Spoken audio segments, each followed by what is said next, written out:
Hello everybody.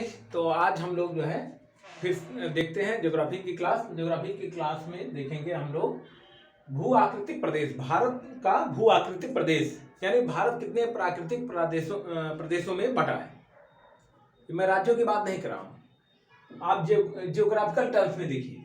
Bharat जो है 4 प्राकृतिक प्रदेशों में बटा है, 4 भू आकृतिक प्रदेशों में बटा है। वो कौन कौन से हैं? ये क्वेश्चन, पहला ही क्वेश्चन है, भारत कितने भू आकृतिक प्रदेशों में या प्राकृतिक प्रदेशों में बटा है? उसका आंसर है 4। कौन कौन सा है वो देखिए। सबसे पहले है उत्तर का पर्वतीय प्रदेश। उत्तर पर्वतीय प्रदेश यानी कश्मीर से लेकर के, यानी सिंधु से लेकर के और ब्रह्मपुत्र तक का, ये जो है सिंधु, यहाँ सिंधु नदी जो है, यहाँ से लेकर के, नदियों के बारे में बाद में बताएंगे, यहाँ से लेकर के ये पूरा प्रदेश जो है उत्तर का पर्वतीय प्रदेश है। ठीक है, तो सिंधु से लेकर के और यहाँ ब्रह्मपुत्र घाटी तक। ठीक है, दूसरा क्या है, जो उत्तर का यानी गंगा यमुना का जो मैदान है, उत्तर का मैदान, ये मैदान दूसरा हो गया। तो नंबर 1 हो गया उत्तर का पर्वतीय प्रदेश, यानी यहाँ कश्मीर से लेकर हिमालय का पूरा जितना भी है यहाँ। दूसरा उत्तर का विशाल मैदान, उत्तर का विशाल मैदान ये है। तीसरा आपका हो जाएगा पठार, बीच में मध्य उच्च भूमि है, लेकिन ये प्राकृतिक प्रदेशों में ये मैदान में ही आ जाता है। पठारों में कुछ सम्मिलित हो जाता है, कुछ उत्तर के मैदान में, तो इसके बारे में चिंता करने की जरूरत नहीं। तो कि कौन कौन सा? उत्तर का पर्वतीय प्रदेश, दूसरा जो है ये गंगा यमुना का मैदान या उत्तर का मैदान कह सकते हैं आप। तीसरा हो गया आपका पठार, दक्षिण का पठार, ये लिखा हमने दक्षिण का पठार। चौथा क्या है?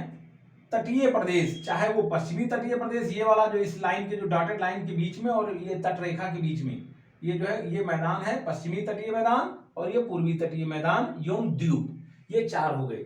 कौन कौन सा? उत्तर का पर्वतीय प्रदेश, उत्तर का विशाल मैदान, तीसरा पठार, और चौथा तटीय प्रदेश, चाहे पूर्वी हो चाहे पश्चिमी, और इंक्लूडिंग आइलैंड्स यानी द्वीपों को लेकर के। तो इस एक क्वेश्चन का आंसर ये हो गया। अब हम लोग ये देखते हैं कि ये जो उत्तर, हाँ, अब ये पठार पे अगर देखें, सबसे जो है पुराना भाग जो है पठार है भारत का। भारत का सबसे पुरानी भूमि अगर कही जाए, पुरानी भूमि कही जाए, कठोर भूमि कही जाए, तो इसी पठार को कहते हैं। और यहीं से जो है ये जो पहाड़ी है, मेघालय का पठार है, मेघालय का पठार अभी हम आगे चल के बताएंगे, वो भी इसी दक्षिण के पठार का भाग है। अब कहोगे मेघालय का पठार यहाँ है, मेघालय यहाँ है और यहाँ पठार यहाँ है, इसका भाग ये कैसे हुआ? ये बिल्कुल सही है। ये जो मेघालय का जो पठार है, मेघालय का जो उच्च भूमि है, वो दक्षिण के पठार का भाग है। ये क्वेश्चन आया था एक बार, मैंने इस पे गलती लिखी थी, क्योंकि ऐसे आप पढ़े नहीं रहेंगे तो सोच ही नहीं सकते कि दक्षिण का पठार यहाँ है, मेघालय यहाँ, इसका भाग कैसे हो सकता है। ये भ्रंशन के कारण यहाँ पे मालदा गैप से अलग हो गया। ये इसी का पार्ट था, इसी का पार्ट था, लेकिन मालदा गैप के थ्रू, मालदा ट्रैप कह सकते हैं, गैप कह सकते हैं, उसके थ्रू ये अलग हो गया। ठीक है, तो इतनी बात ये आपकी हो गई। 4 प्राकृतिक प्रदेशों में बटा है भारत। ठीक है, अब भारत, एक चीज देखिए, भारत किसका, जैसे बोलते हैं प्राचीन में, आप अच्छे से जानते हैं, अब थोड़ा सा डिटेल में चर्चा कर ली जाए। भारत का जो है, अच्छा इधर आपने देखा है थार मरुस्थल भी है, ये सब आप लोग जानते हैं। अब हम थोड़ी सी डिटेल में चर्चा करेंगे।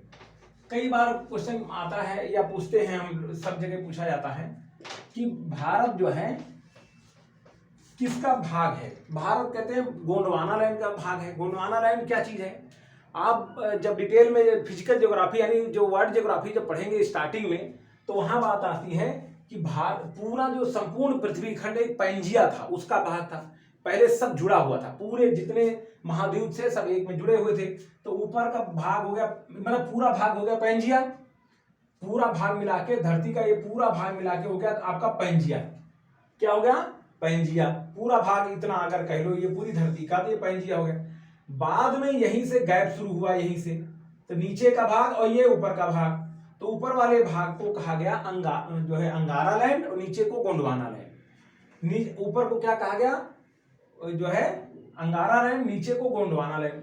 तो जितने दक्षिण का जो कॉन्टिनेंट्स हैं, जितने दक्षिण के जो महाद्वीप हैं, चाहे वो अफ्रीका हो, चाहे वो अफ्रीका हो, दक्षिणी अमेरिका हो, अफ्रीका सब नीचे ही है, उधर ऑस्ट्रेलिया हो या भारत हो, सब जो है इस गोंडवाना लैंड के सेकंड टुकड़ा था, दूसरा टुकड़ा था, उसके भाग हैं सब। ये सब गोंडवाना जो है लैंड के भाग हैं।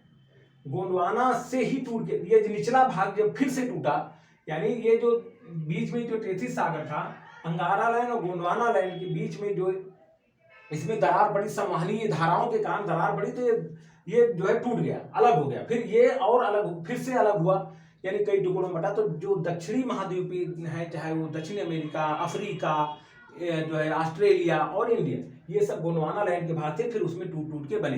भारत की जो भूमि है, मुख्य भूमि, ये सब पूरा ये उत्तर की ओर सरक रही थी। जब ये टूटा तो उत्तर की ओर जो है सरक रही थी, उत्तर की ओर खिसकते खिसकते क्या हुआ कि आपने पढ़ा होगा वो महाद्वीपीय विस्थापन का सिद्धांत वेगनर का, अल्फ्रेड वेगनर का जो है सुना होगा, महाद्वीपीय विस्थापन का सिद्धांत। कौन सा? Continental shift theory, continental shift theory पढ़ी होगी। तो उसमें क्या हुआ था, भारत, उसमें कई प्लेटों में बांटा गया है पूरे वर्ल्ड को। तो ऊपर थी कौन सी? यूरेशियन प्लेट थी। कौन सी? Eurasian plate. और नीचे से भारतीय प्लेट जा रही थी, इंडियन प्लेट, इंडिक प्लेट जो भी कह लीजिए, ये नीचे से ऊपर की तरफ जा रही थी, ऊपर यूरेशियन प्लेट। अब जब ये जा रही थी तो ऊपर उस पर दबाव पड़ा, दोनों प्लेट टकराई, वो भारी थी, टकराई तो क्या हुआ, एक उच्च जो यहाँ पर जो था उच्च भूमि, हिमालय के रूप में जो है उत्थान हो गया भूमि का, यानी दोनों प्लेट जहां टकराती हैं वहीं पे जो है उत्थान हो गया, यानी वलन पड़ गया, वलन पड़ गया। वलन पड़ने से जो है वो एक पहाड़ी का रूप ले लिया, इसीलिए इसलिए हिमालय जो बना, इससे क्या हुआ, हिमालय की उत्पत्ति हुई। इसीलिए इसको सबसे नवीन मोड़दार पर्वत कहते हैं, सबसे नवीन, जो अभी भी फॉर्मेशन की स्टेज में है, यानी पुरानी पहाड़ियों की तरह नहीं है। जैसे दक्षिण में जो पहाड़ियां हैं वो उतनी ऊंची नहीं है, लेकिन वो पुराने उससे बनी हुई, पुराने जो जो क्या बोलते हैं उसको, जो आपकी पुरानी भूमि थी, यानी जो एक भूमि थी, उसका क्या नाम कह रहे हैं, याद नहीं आ रहा है, तो उससे जो है ये बना था। लेकिन जो उत्तर का पर्वतीय प्रदेश, ये जब प्लेट टेक्टोनिक शिफ्ट से बना था, तो ये अभी भी फॉर्मेशन की स्टेज है, यानी इंडियन प्लेट अभी भी जो है ऊपर की ओर सरक रही है। तो ठीक है, तो इससे बना हिमालय। अब हिमालय के जो है कई पार्ट हैं, तो उसके बारे में भी हम लोग चर्चा करेंगे। तो अभी यहाँ तक जो है तो हो गया मामला। अब हिमालय की चर्चा अगर करें तो हिमालय को 4 भागों में हम करके देख सकते हैं। सबसे ऊपर क्या है कहानी, सबसे ऊपर है आपका हिमालयी प्रदेश को, जब हम उत्तर के पर्वतीय प्रदेश, अब एक एक की अलग अलग चर्चा करें। उत्तरी पर्वतीय प्रदेश तो ये बटा कहां से कहां तक है, यहाँ कश्मीर घाटी से लेकर के और यहाँ ब्रह्मपुत्र घाटी तक, यहाँ तक है उत्तर का पर्वतीय प्रदेश। पूर्वोत्तर में जो पहाड़ियां हैं ये भी इसी का हिस्सा है, ठीक है। तो हमने हिमालय की बात आ गई, उत्तर के पर्वतीय प्रदेश को कितने भाग में, तो सबसे पहले ऊपर आता है ट्रांस हिमालय। ट्रांस हिमालय यानी हिमालय के और उत्तर, यानी तिब्बत का प्रदेश, ट्रांस हिमालय सबसे ऊपर आ गया, ट्रांस हिमालय, ट्रांस हिमालय। फिर उसके बाद में महान या बृहद हिमालय, महान या बृहद हिमालय आ गया, बृहद, महान या बृहद हिमालय, ट्रांस हिमालय पहला, दूसरा बृहद हिमालय। तीसरा आ गया आपका लघु हिमालय यानी मध्य हिमालय, लघु हिमालय, मध्य हिमालय भी इसे कहते हैं, इसी को मध्य हिमालय भी कहते हैं, और हिमाचल श्रेणी भी इसी को कहते हैं, मध्य हिमालय और हिमाचल श्रेणी भी इसी कहते हैं। चौथा क्या हो गया, वाय हिमालय या शिवालिक श्रेणी, वाय हिमालय या शिवालिक श्रेणी, शिवालिक हिमालय भी कहते हैं, सबसे निचला। तो सबसे पहले ट्रांस हिमालय की बात करते हैं, हिमालय के उस तरफ यानी तिब्बत की जो बात आती है, तो उसके विषय में हम लोग थोड़ा लास्ट में चर्चा करें तो ज्यादा अच्छा रहेगा। यानी हिमालय से और उत्तर में, उसके बारे में हम बताएंगे, उसमें मैप भी बनाना पड़ेगा थोड़ा पहाड़ियों का, ठीक है। अब हम लोग जो आते हैं नंबर 2, बृहद यानी महान हिमालय, जहां पे जो है इंडिया का पार्ट शुरू हो जाता है। तो बृहद हिमालय आपका शुरू हो गया सबसे ऊपर आपका ऐसे आएगा, आपका अर्धचंद्राकार में ऐसे बृहद हिमालय, ठीक है। ये बृहद हिमालय की श्रेणी है जो सबसे ऊपर है। ये सबसे जो है इसमें इसी में जो है ये पूरी श्रेणियां जो बड़ी बड़ी ऊंची जो चोटियां आती हैं, चाहे वो कंचनजंगा हो, माउंट एवरेस्ट हो, नंदा देवी हो, बद्रीनाथ, ये नंदा देवी हो, ये सारी चीजें जो है वहां पे आती हैं, किसमें, सबसे ऊपर बृहद हिमालय में, बृहद यानी महान हिमालय में आती है, ठीक है। इसमें बहुत सारी श्रेणियां हैं आपका, धौलागिरी, नंगा पर्वत, कंचनजंगा, मकालू जो है ये सारी आते हैं। जैसे हमने याद किया था, एक सीरियल से याद किया था, धौला, अन्ना, एव मकालू, कंचनजंगा, ऐसे सीरियल रहता है, धौला, अन्ना, एव मकालू, कंचनजंगा। तो ये सारी श्रेणियां जो है ये बृहद में आती हैं।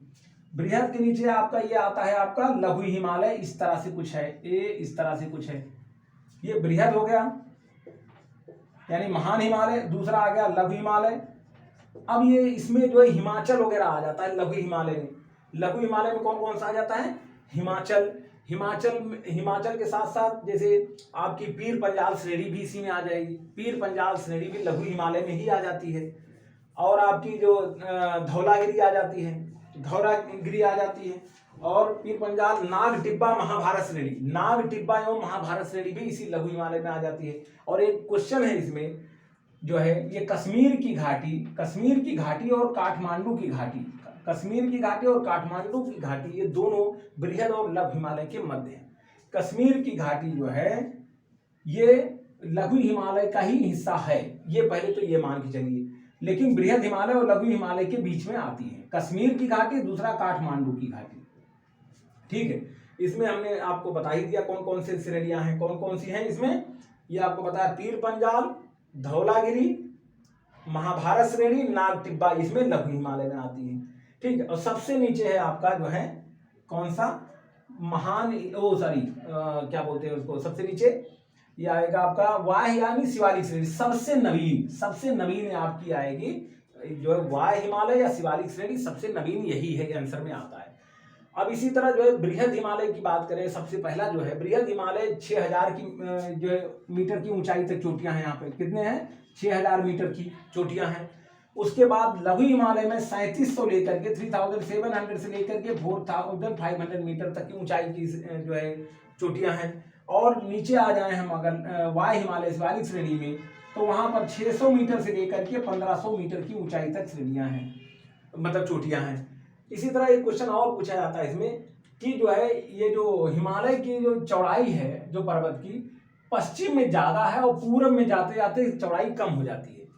तो हिमालय जो है पश्चिम में इधर चौड़ा है और जैसे जैसे पूरब जाते हैं वो जो है उसकी जो पहाड़ियां हैं वो उनकी जो है चौड़ाई कम होती जाती है। इसके उत्तर की तरफ जो ढलान कम है, हिमालय के उत्तर की तरफ ढलान कम है, यानी जब उत्तर यानी चीन की तरफ जब आप जाते हैं, नेपाल की तरफ, इधर अपनी तरफ यानी उसके दक्षिण में ढलान ज्यादा है। ये भी क्वेश्चन पूछा जाता है। चौड़ाई किधर ज्यादा है? पश्चिम में, पूरब की तरफ जाते जाते कम हो जाती है, उसके कारण भी है। ठीक है, और हाँ, हिम रेखा की ऊंचाई अगर पूछी जाए तो वो भी पश्चिम में ज्यादा होती है, हिम रेखा की ऊंचाई पूरब में कम होती है, क्योंकि यहाँ पे नमी ज्यादा होती है। शुष्क जहां रहता है वहां बर्फ जमी रहती है, यानी बर्फ, ये मतलब कहने का ये है, हिम रेखा की ऊंचाई से कहने का हमारा आशय ये है। इस तरह से मान लो देखते हैं हम लोग, इस तरह से देखिए, मान लो ऐसे ऐसे ऐसे ऐसे इस तरह से ये जो हिम रेखा है यानी ऊंचाई है, हिम रेखा यानी बर्फ जितनी जमी है, तो इधर की ऊंचाई ज्यादा है, इधर आते आते कम हो जाती है, क्योंकि इधर नमी होती है, पूर्वोत्तर में ज्यादा बारिश भी होती है, इधर नमी कम रहती है, इसलिए बर्फ काफी ऊंचाई तक जमा रहती है। यानी बर्फ की जितनी ज्यादा ऊंचाई उसे हिम रेखा की ऊंचाई कहते हैं। तो इतनी सारी बात हम लोग जो है हो गई। अब ट्रांस हिमालय बचा है हमारा, ट्रांस हिमालय को हम लोग जो है अगली क्लास में कवर करते हैं। ठीक है, ट्रांस हिमालय हिमालय के बाहर का। इस एक मिनट, इसके साथ साथ जो है एक चीज और देखने की बात है, इसमें हमारी चोटियों के बारे में पूछा जाता है कि जो है कौन सी चोटी सबसे ज्यादा ऊंची है, तो पूरी दुनिया जानती है माउंट एवरेस्ट सबसे ज्यादा ऊंची है। हिमालय की सबसे ऊंची चोटी कौन सी है? Mount Everest. लेकिन वो कहाँ है? भारत में तो है नहीं। अगर पूछे कि भारत जो है, भारत की सबसे ऊंची चोटी का नाम बताओ, तो क्या बोलते हो? K2 गाडविन ऑस्टिन जिसको बोलते हैं। लेकिन वर्तमान में अगर सही देखा जाए तो पीओके में है। और जो है भारत में स्थित, इस तरह से पूछा जाए, भारत में वर्तमान में जो भारत में स्थित चोटी पूछा जाए तो कंचनजंगा है। ठीक है, तो कंचनजंगा यहाँ पे कहीं है, यहाँ पे इसके जो है यहाँ पर सिक्किम और ये भूटान ये पास और नेपाल की सीमा पर यहाँ पर। तो सबसे ऊंची चोटी आपको माउंट एवरेस्ट इधर है, और K2 गाडविन ऑस्टिन यहाँ है, वो काराकोरम श्रेणी में पड़ता है, वो पीओके का हिस्सा है, ऊपर का हिस्सा पीओके में है। भारत में स्थित जो वर्तमान में है वो कंचनजंगा है, और माउंट एवरेस्ट आपका यहाँ पे पड़ जाएगा नेपाल की तरफ। ठीक है, तो ये सारे, और कभी कभी श्रेणियों का क्रम भी पूछा जाता है, तो उसको आप किसी न किसी कोड वर्ड में याद कर लीजिए। जैसे हमने याद किया था धौला, अन्ना, एव, मकालू, यानी धौलागिरी, अन्ना, अन्नपूर्णा, और एव मतलब एवरेस्ट, और मकालू मतलब मकालू, और लास्ट में कंचनजंगा। तो ये सीरियल भी जो है आप पश्चिम से पूरब की तरफ इस तरह से याद कर लेंगे। अब ट्रांस हिमालय की चर्चा करेंगे आगे क्लास में, और जो दर्रे हैं भारत में स्थित दर्रे, वो कौन दर्रा किस प्रदेश में है उसकी चर्चा तब। देखिए ये जो फिजिकल ज्योग्राफी पढ़ाएं, थोड़ा सा कम इंटरेस्टिंग है, लेकिन इसके अलावा जो क्वेश्चन आते हैं उन पे तो हम चर्चा करते रहेंगे। तो हम आगे चल के दर्रों की बात करेंगे और तमाम चीज़ें, नदियाँ, झील, पहाड़, इन सारी चीज़ों की चर्चा करेंगे। Thank you very much.